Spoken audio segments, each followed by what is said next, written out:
Hola a todos y bienvenidos un día más a mi canal. Yo soy Celia Gallego y como veis ya estoy en mi nuevo cuarto, estoy en Madrid, es el primer vídeo que grabo en mi nueva habitación.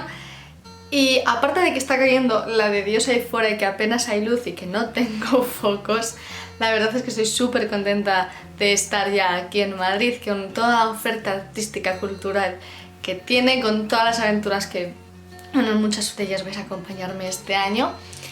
Y me apetecía mucho empezar una nueva sección, una nueva parte en mi canal en el cual os voy a hablar de artistas femeninas, de arte hecho por y para, en algunas ocasiones por mujeres, todo lo que tiene que ver con el sector femenino en el arte, ya que llevo investigando sobre esto más o menos un año. Y en el vídeo de hoy me apetecía empezar por lo más básico, por lo más cercano a vosotros, y es, bueno, pues actualmente mis artistas femeninas favoritas. Evidentemente esto no va a ser siempre así, es decir, yo no voy a tener siempre mis artistas favoritas las mismas, porque según voy aprendiendo voy descubriendo otras, me voy enamorando de otras y como que va a ir cambiando. Pero evidentemente a día de hoy tengo unos referentes bastante claros, unas mujeres maravillosas, las cuales son una fuente infinita de inspiración para mí. Me apetecía mucho hablaros de ellas, son 5 en este caso, aunque evidentemente hay muchas. Si os gusta alguna de ellas y queréis que os hable más tranquilamente y extendido sobre ellas, dejadlo en comentarios y no me enrollo más y dentro vídeo. Como no me quiero dejar nada en el tintero, me lo he apuntado todo en mi libretita de siempre y os voy a hablar de 5 artistas femeninas, 3 de ellas de pintura y 2 de ellas, las otras 2 restantes, son fotógrafas. Yo creo que me habéis oído hablar de ellas seguro en mi Instagram, en algún vídeo anterior que he hecho sobre mujeres, pero lo quiero concentrar todo en esta sección, así que voy a volver a tratar un poco sobre ellas. Otras sé que no he hablado todavía.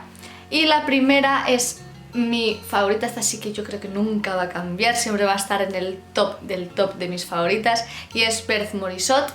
Berthe Morisot es una artista francesa impresionista que nació exactamente en 1841 y fue una de las fundadoras del movimiento impresionista de París. Para mí el movimiento impresionista es mi favorito, es el que más me mueve, el que para mí los colores son muy claves en este movimiento, y a mí es que de verdad ver un cuadro impresionista, sea realmente del autor que sea, es que me mueve mucho por dentro, como que me invade, ¿no? Y es que, no sé, los colores y todo, para mí es como muy importante a la hora de ver un cuadro, de catalogar un cuadro, si para mí es bueno o es malo, o me gusta o no. Y Berthe Morisot es como que lo reúne absolutamente todo. Como os decía, fue una de las pioneras, una de las fundadoras en el impresionismo francés. ¿Y por qué? ¿Por qué nace este movimiento? Pues ella, cuando ya era muy pequeña, con 23 años creo que fue, hizo su primera exposición en el Salón de París. El Salón era el lugar de exposiciones más importante de París, donde cada cierto tiempo se hacían exposiciones, y evidentemente tenías que ser seleccionado por las personas que lo movían, las personas que lo hacían. Ella pudo presentar, creo, la primera vez 2 de sus cuadros o 1, y durante varios años estuvo exponiendo ahí, hasta que una de esas exposiciones, junto a más personas, entre las cuales están Monet, está Degas, está Cézanne, pues bueno, fueron rechazados. Decían que sus cuadros no eran suficientes como para estar en el salón, no era del estilo que se estaba buscando, no les gustaba y les rechazaron. Y entonces decidieron ellos, de una forma, del nombre de impresionista comenzó siendo peyorativo, empezaron ellos un movimiento, unas exposiciones que harían también en París. Y ya que ellos se retroalimentaban en cuanto al arte, en cuanto a la forma de pintar, aquí surge el movimiento impresionista. Una de las cosas que más me gusta de Berthe Morisot es su estilo a la hora de pintar.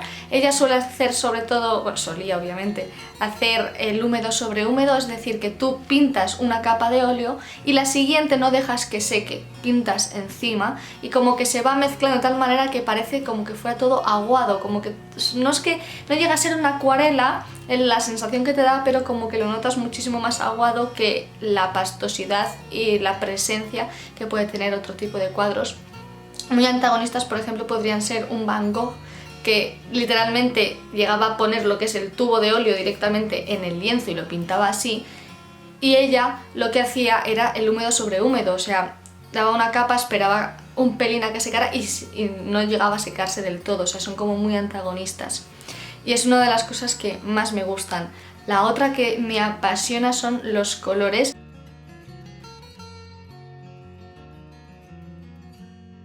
Vais a ir viendo algunos de los cuadros que ella hacía, y es que la paleta de pálidos, de pastel, que hacía el uso del azul, del rosa, de los rosados de las caras, del blanco, obviamente, para poder hacer estos tonos tan pastelosos necesitas mucho uso del blanco, pero como que tiene una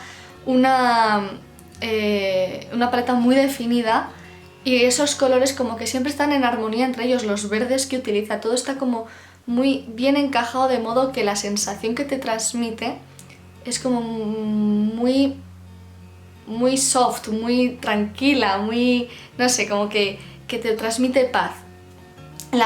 Los cuadros que suele hacer ella, obviamente, como casi todos los impresionistas, son cuadros del día a día, cotidianos, donde se puede ver a personas de su familia, donde se puede ver gente en el parque. Hay uno de unos patitos que a mí me apasiona, que están dos chicas remando en una barquita y aparecen dos patos. Realmente es que me gusta muchísimo y sin duda para mí es una de mis mujeres referente en el top del top, y que fue muy importante en su día porque fue fundadora del movimiento impresionista, o sea, fue muy importante y a día de hoy yo creo que también lo sigue siendo. En segundo lugar, yo ya os he hablado de esta mujer también en mi Instagram, y es Clara Peters, y es que no la puedo no meter aquí, es imposible no meter a Clara Peters en el top del top, porque a mí me parece una mujer que dijo: soy yo la que está pintando estos cuadros, no me vas a tapar la firma, no vas a poder combatir el hecho de que yo sea la que los está haciendo, porque no sé si lo sabréis, pero a lo largo de la historia del arte las mujeres no tenían derecho casi ni a... bueno, es que no firmaban los cuadros, porque normalmente para la hora de pintar un cuadro es que no se les consideraba de valor los cuadros hechos por mujeres, y en ocasiones se ha llegado a cambiar la firma de mujer a hombre, o directamente ni siquiera se buscaba firma, se le atribuía, como era por ejemplo, imaginaos, en el caso de Artemisia Gentileschi, tenía un estilo que se podía asemejar en la dureza a Caravaggio, y que de repente diga: no, esto es de Caravaggio, no lo veis que es tal cual, hace tal, no tiene por qué, puede ser no influido, pero que sea parecido, o que haga las mismas temáticas, o que sea en un caso alumno y profesor, ¿sabes? Pero en fin, y esta mujer es que es imposible negar la existencia de Clara Peters como tal. ¿Por qué? Porque Clara Peters lo que hacía era pintarse a ella misma infinidad de veces en sus cuadros.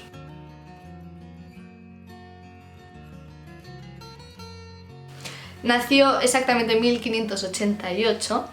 ¿Y cómo es eso de que se pinta infinidad de veces en sus cuadros? Bueno, veréis, sus cuadros son bodegones en su grandísima mayoría. De hecho, bueno, en uno aparece ella autorretratada, pero es que es prácticamente imposible decir que no son de ella, porque en las vajillas que aparecen se autorretrata reflejada, que lo mismo esos reflejos tienen 1 centímetro, 2 o 3 quizá de tamaño, y está ella, es que se puede ver que es ella. Hay varios cuadros de ella en el Prado si queréis ir a visitarlos, y es que si te acercas es que está ella allí y se nota que es ella. También están firmados por detrás, evidentemente, y creo que se firmaba como Clars Peter de Amberes. No se sabe exactamente dónde nació, pero casi todos los cuadros están datados en Amberes, con lienzos que se fabricaban en Amberes, con los bastidores en Amberes. Entonces, bueno, se sabe que allí desarrolló su carrera artística, entonces se supone, se cree que nacería allí o en alrededores de Amberes. También lo que más me gusta de ella no es solo el hecho de que esté reflejada, sino también las paletas de color, los dorados de la vajilla, es que parecen oro puro, parece que estuviera hecho con papel de oro, incrustado y es, o sea, a mí me parece un realismo y una maestría a la hora de pintar esos bodegones que a mí me parece brutal.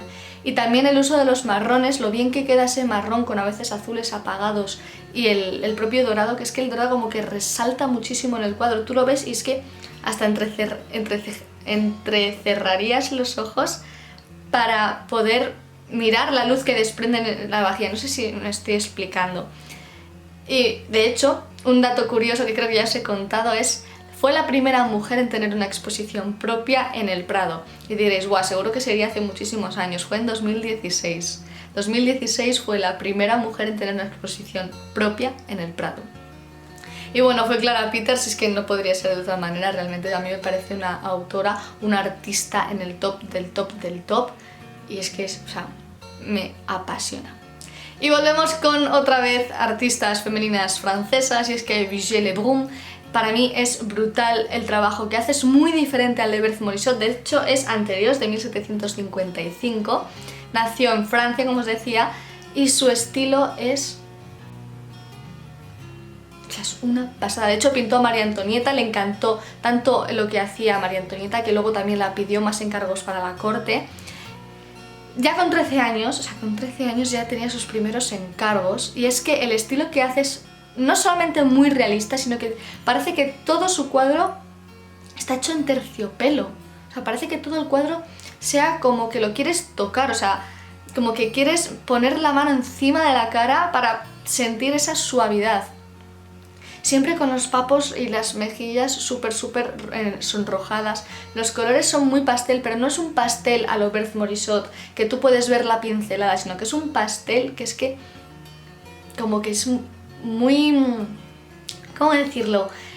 Muy bien empastado con todo el cuadro. O sea, tú cuando ves un cuadro de Berthe Morisot puedes ver la pincelada, está todo muy bien empastado, pero puedes ver la pincelada, puedes ver cómo está hecho. Sin embargo, en este cuadro es imposible, no ves la pincelada en ninguna parte, a no ser que sean cuadros preliminares, que sí que tiene también, tiene muchos bocetos hechos también, pero tú lo miras y es que no ves la pincelada en ninguna parte, es todo brillante, es todo precioso, las caras son súper tersas, parecen de mármol, los vestidos, es que todo parece de seda.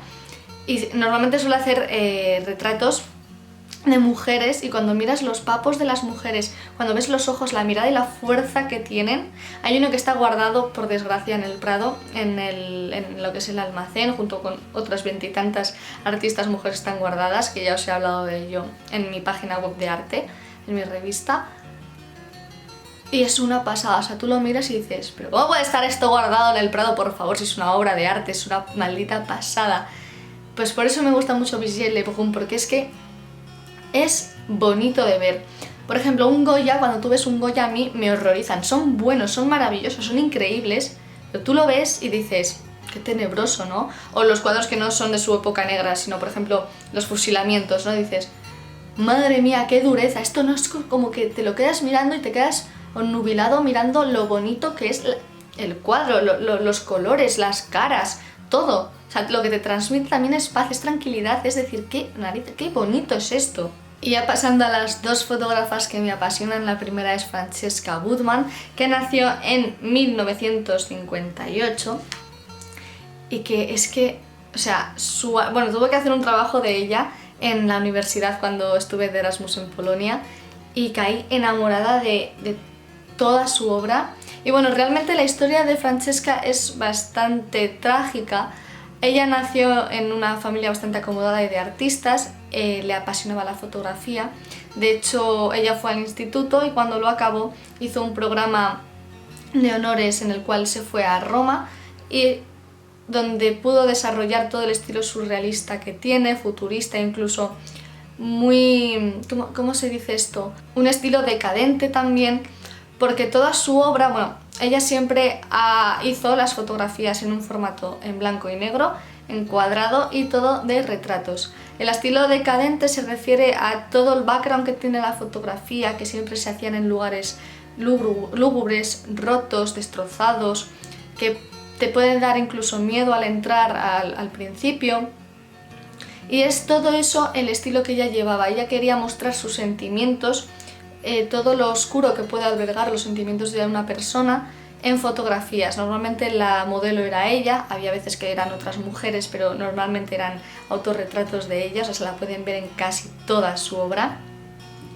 Y ella estaba muy contenta con su trabajo, ella era una enamorada de la fotografía, y lo que decidió fue, bueno, pues irse hasta Nueva York a hacer lo que sería la universidad de fotografía, el grado en fotografía, pero no la aceptaron. Ella envió portfolios y portfolios y portfolios y nunca la aceptaron. En consecuencia de esto ella cayó en una depresión, se intentó suicidar una primera vez, no lo llegó a hacer y luego acabó, era muy joven, creo que tenía 23 años o así, se tiró por la ventana de su apartamento de Manhattan. Pero realmente toda la obra que dejó, y que ahora es muy famosa, era todo ese sentimiento de abandono, de soledad, de miedo, de decadencia. O sea, es que su estilo como tal es la decadencia, pero son fotografías que están llenas de significado, están llenas de ese sentimiento que tú estás guardando dentro. O sea, hay veces que puede costar más o menos sacar un sentimiento a flote, y es que ella, lo que es su obra es puro sentimiento, es que lo ha sacado a la perfección. También puede ser porque es ella la que sale en las fotografías y eso también añade un plus a la hora de entender la obra, pero realmente, o sea, es que aparte de que hizo ella misma un propio estilo, el estilo de la decadencia, el estilo del surrealismo y futurismo en la fotografía, realmente lo desarrolló ella. También puede influir el hecho de que, bueno, muriera tan joven, el hecho de que al no ser aceptada su obra, no ser aceptado su sentimiento, decidiera acabar con su vida. De hecho hay una frase que le decía a una amiga la vez que se intentó suicidar y que no lo consiguió, que decía: prefiero morir joven y dejar esto que vivir y acabar rompiendo mi trabajo. Y fue así como, bueno, pues como decidió acabar ya con su vida, que fue bastante trágico, pero realmente es como, no quieren lo que yo soy por dentro, lo que me mueve, lo que soy, mis sentimientos, pues no sé. Pero lo que es la obra como tal, cómo muestra su trabajo, cómo muestra su sentimiento. Ella lo que le gustaba exponer, cuando las veces que lo pudo exponer, eran siempre en lugares reventados, en lugares abandonados, lugares que dan miedo. En Roma tienes bastante de eso, dado que hay muchísimos edificios antiguos, muchísimos edificios que están en ruinas, y era como el espacio idóneo para poder hacer sus exposiciones, pero desgraciadamente en Nueva York pues no fueron aceptados. Ella no pudo soportarlo y ya por último os voy a hablar de una artista, una fotógrafa que a mí su historia me encantó, me apasionó, y bueno, que todavía no he terminado la historia de esta fotógrafa. Os voy a hablar de Vivian Maier. Vivian Maier es una fotógrafa, nació en 1926, de una familia pues no muy acomodada, bastante pobre de hecho. Su padre la abandonó a ella y a su madre, y ellas decidieron pues trasladarse a otro lugar y acabaron por casualidad compartiendo piso con Jean Bertrand, creo que se dice, y allí fue cuando a Vivian, bueno, pues le empezó a apasionar un poco el mundo de la fotografía. ¿Qué pasa? No tenía dinero como para poder comprarse una cámara y se fue a trabajar a Nueva York como niñera. Al cabo de un año pues se pudo comprar su primera cámara, de hecho es la cámara con la que más fotografías ella ha sacado, prácticamente todas están hechas con esa cámara, una Rolleiflex que de hecho ahora es bastante cotizada, y a ella lo que le gustaba mucho era fotografiar todo lo que veía, todo, o sea, un street art que sería ahora mismo. A ella le encantaba fotografiar a la gente por la calle en reflejos. Es una de las precursoras del selfie, porque es que se hacía fotografías en los espejos de todas partes, los reflejos, en todo lo que pillaba. De hecho, gracias a eso podemos saber cómo era ella físicamente.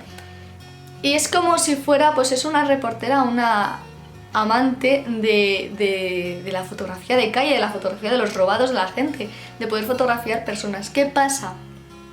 Que casi nunca podía revelar sus fotografías, dado que únicamente durante un periodo corto de tiempo tuvo una habitación donde trabajaba, bueno, al servicio de una familia con bastante dinero, de modo que ella podía tener su propio cuarto de revelado en el baño de su cuarto.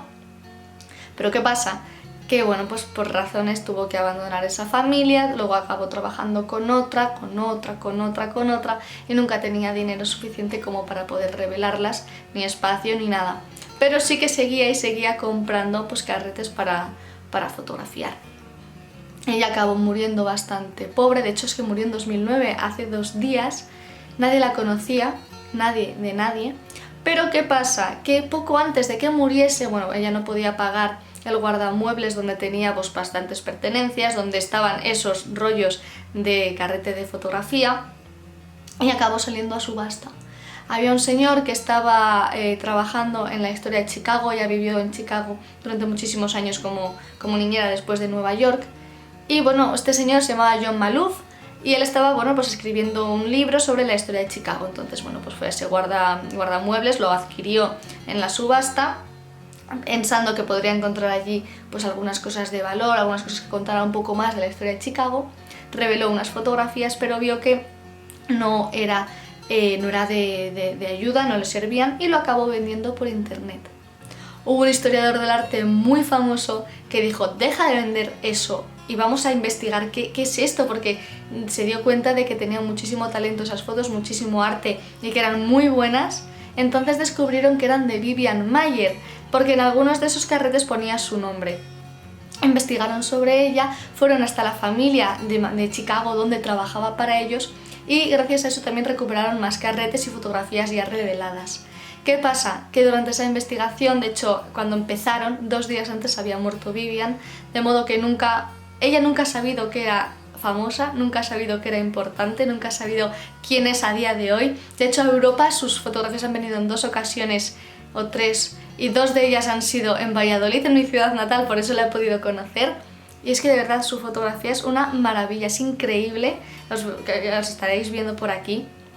Y a mí que me encanta el fotografía de calle, el hecho de fotografiar gente que va pues a sus cosas, que están haciendo cosas cotidianas, sabéis que me apasiona, y la fotografía de Vivian es una auténtica pasada. Se estima aproximadamente que hay unas 100.000 fotografías, solamente se conocen 10.000 por ahora, o sea, el trabajo está todavía vigente. Hay una página web que va contando un poco la investigación, que se llama, creo, Vivian Maier. John Maloof sigue todavía trabajando en ello con el historiador del arte, o sea que todavía no está ni descubierta ni nada, ni un 10% de toda su obra, y es una auténtica pasada. Realmente a mí esta historia me apasiona muchísimo y me gusta mucho seguirla de cerca para saber en qué estado se encuentran todas las fotografías que se van encontrando. Y nada, hasta aquí son mis 5 mujeres referentes en el mundo del arte a día de hoy. Hay muchísimas más, os podría haber hablado de Paula Bonet, pero estoy seguro que muchas la conocéis, de Sofrís Banguissola, que para mí es una de las artistas más importantes de la historia del arte, de Artemisia, de Tamara de Lempicka, pero es que hay muchísimas y me gustaría hablar un poco más de ellas, pero en profundidad, así que quería empezar esta sección con mis 5 artistas favoritas femeninas. Espero que os haya gustado, dejadme en comentarios qué os parece esta nueva sección, y nada, nos vemos la semana que viene con un nuevo vídeo. ¡Adiós!